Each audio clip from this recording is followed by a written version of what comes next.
Sinners, 2025. The Vampire as a Mirror to America's Soul. A brutal, beautiful reimagining of the vampire myth.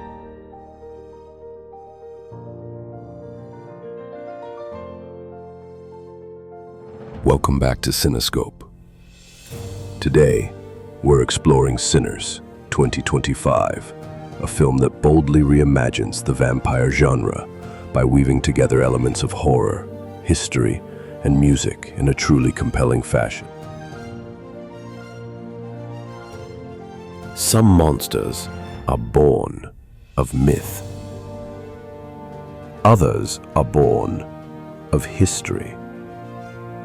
The most terrifying are born when the two become indistinguishable. In Ryan Coogler's monumental, in the new film Sinners, the vampire genre is not just redefined, it is reclaimed, unearthed from the soil of the American South and forced to confront the ghosts of its own nation. This is a film that masterfully intertwines supernatural horror with historical terror, using the mythos of the vampire to tell profoundly the American story about race, family, and the soul of the blues. Today, we are going to delve deep into the artistry of Sinners, exploring how Coogler's direction is its powerhouse. Performances and its stunning visual and auditory language create a film that is both haunting horror story and vital piece of social commentary. For those unfamiliar, Sinners is a bold departure for director Ryan Coogler. Set in 1932 Mississippi, the film follows twin brothers Smoke and Stack Moore, both brilliantly portrayed by Michael B. Jordan. They return to their home in Clarksdale to start anew, but find their community threatened by a lurking ancient evil, a coven of vampires led by the insidious Irish immigrant Remick. But in this world, the supernatural threat is inseparable from the real-world horrors of Jim Crow America. Coogler uses the vampire narrative not as an escape, but as a lens through which to examine the brutal realities of racial violence, economic exploitation, and the fight for cultural survival.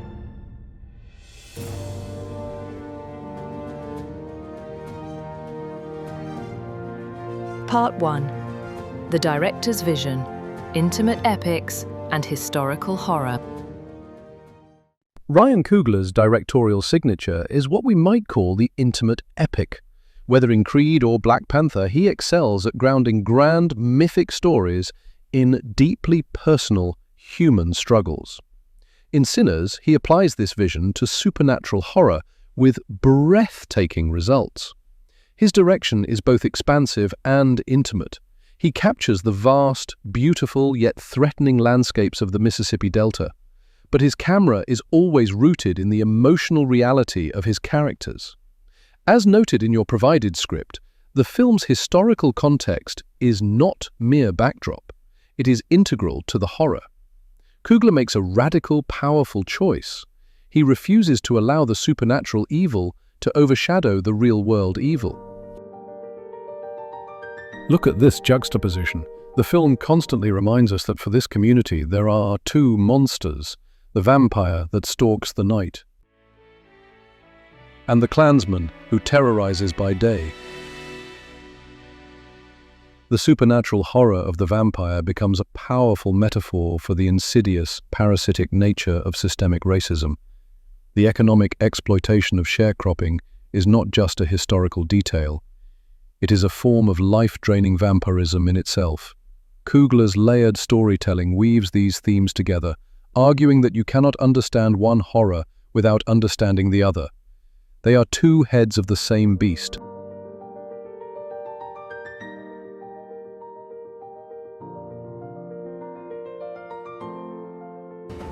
Part 2. Stellar performances. The duality of man. A film with this thematic weight lives or dies on its performances, and the cast of Sinners is extraordinary. At its center is Michael B. Jordan's compelling dual role as the Moore twins. This is not a gimmick. It is the core of the film's exploration of internal conflict. You hardwood? You boys twins? Nah, we cousins. Smoke. Jordan is grounded, world-weary, his body held with a protective tension. As Stack, he is fluid, charming, and dangerous. The performance is a brilliant showcase of Jordan's range. Still, more importantly, it embodies the central conflict facing the community. Do you survive through cautious pragmatism and defense, Smoke? Or do you risk damnation by embracing the seductive, dangerous power offered by the enemy, Stack? The brothers represent two paths of survival, two responses to an oppressive world. Haley Steinfeld's Mary is another key figure. As a mixed-race woman passing for white, she exists in a liminal space, a constant state of negotiation and fear. She is not just a love interest. She's a walking embodiment of the film's themes of assimilation and identity. Her performance is layered with a vulnerability and a quiet strength that is heartbreaking. She represents the soul-destroying compromise that a racist society demands of those it deems other. The film thoughtfully critiques the pressures placed on women, especially women of color, to navigate and survive within patriarchal and white supremacist structures. Mary's journey forces the audience to confront the psychological violence of passing and the impossible choices it entails. And we must speak of M. Caton's Sammy, the troubled blues musician. He is the film's emotional heart. His music is not just a soundtrack, it is the repository of the community's pain, joy, and resilience. His performance is a vessel for the film's soul, which we will return to later.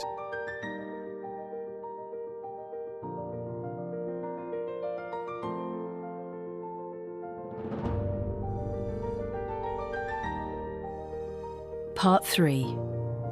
The Language of Light and Shadow.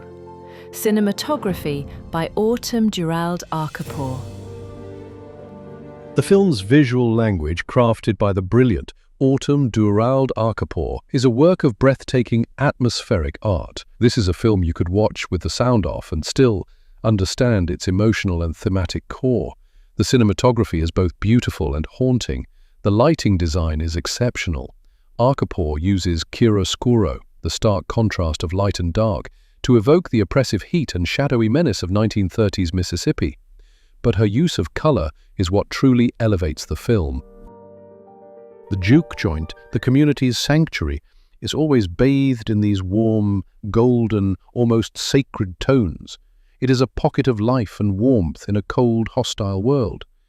In contrast, the nocturnal scenes, the domain of the vampires, are drained of color, rendered in cold, desaturated blues and grays. This color palette is the film's moral compass, visually representing the duality of hope and despair, life and undeath. The framing is equally deliberate. Arkapaw often juxtaposes intimate, tight close-ups of the characters' faces with vast, wide shots of the Delta landscape. This technique creates a profound sense of both isolation and community. In the close-ups, we feel the characters' intimate, personal struggles. In the wide shots, we feel their smallness, their vulnerability against the immense, indifferent backdrop of history and nature. This visual language enhances the vampire mythology by grounding it in the harsh, tangible realities of racial terror and a hostile environment.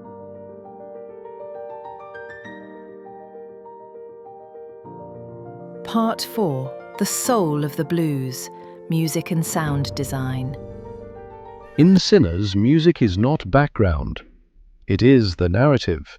It is the soul of the film. Ludwig Göransson's score is a character in itself, masterfully blending traditional blues with unsettling orchestral elements. But the film's true heart is the diegetic blues music performed by characters like Sammy and Delta Slim. The blues here is a storytelling device. It is the voice of a culture, a container for generations of pain, resilience, and hope. It is, as the script notes, a symbol of the soul of Black America. The film's most brilliant stroke is how it fuses the music with the supernatural.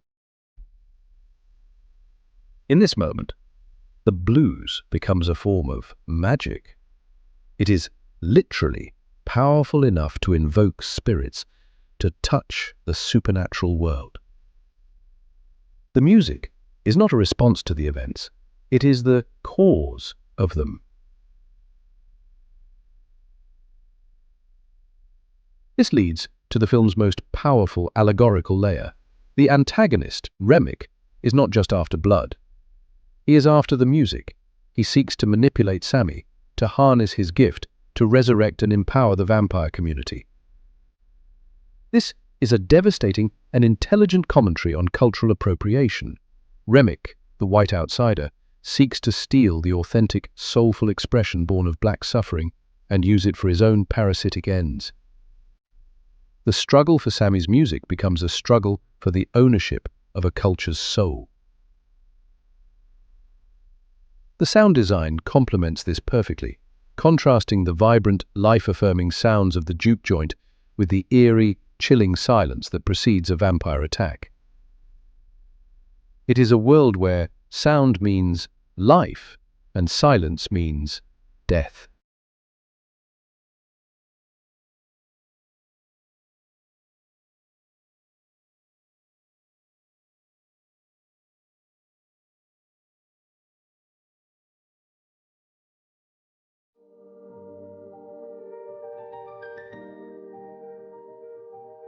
Part 5.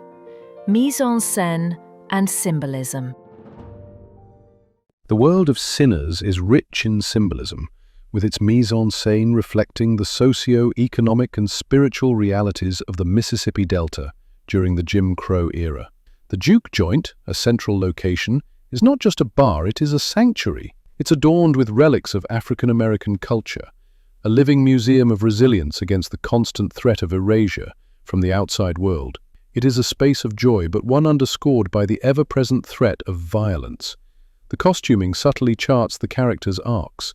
Smoke's transition from the sharp, tailored suits he arrives in to the more rugged, worn attire he adopts as the conflict escalates, mirrors his descent from a man trying to escape his past into a warrior forced to confront a supernatural reality.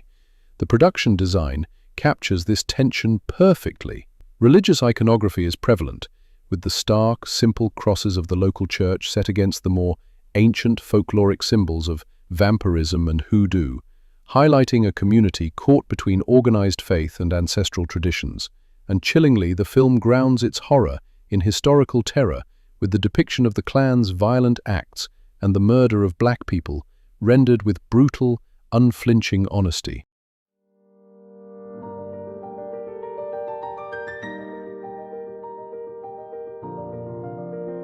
Part 6. A New Dracula. Confronting history head-on. Sinners is not just a vampire movie, it is a radical reimagining of the Dracula myth itself, viewed through the lens of American racial history. Vampirism in this film is a metaphor for the seductive, soul-destroying compromise of assimilation into a white supremacist power structure. Jack O'Connell's Remick is a brilliant villain because he does not represent a foreign, aristocratic evil like Dracula. He represents an insidious, internal corruption. He offers vampirism as a cure for racism, a way to gain power, to become the predator instead of the prey. But it is a false salvation that only perpetuates violence and control. He is the insidious nature of racism made flesh, infecting a community from within. The film's climax is a masterwork of thematic horror. It is not just a battle against vampires. It is a three-way conflict between the community, the vampires, and the Ku Klux Klan.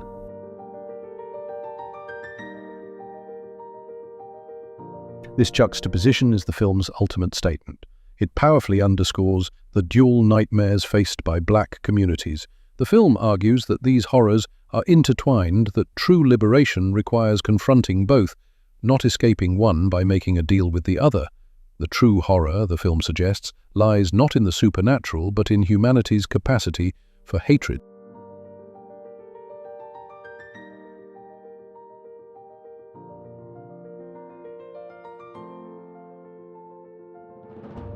resonant and relevant masterpiece. In conclusion, Ryan Coogler's Sinners is a masterful blend of horror, history, and music. It is a thought-provoking, emotionally devastating, and cinematically stunning experience. Coogler's confident and layered direction, combined with powerhouse performances and breathtaking visuals, redefines the vampire genre, making it more relevant and resonant than ever before. It is a film that challenges us to reflect on the real monsters of our own history and their lingering effects on our present.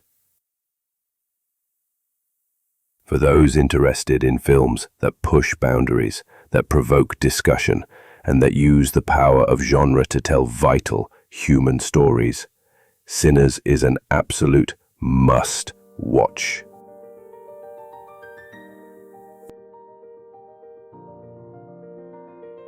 What are your thoughts on Sinners?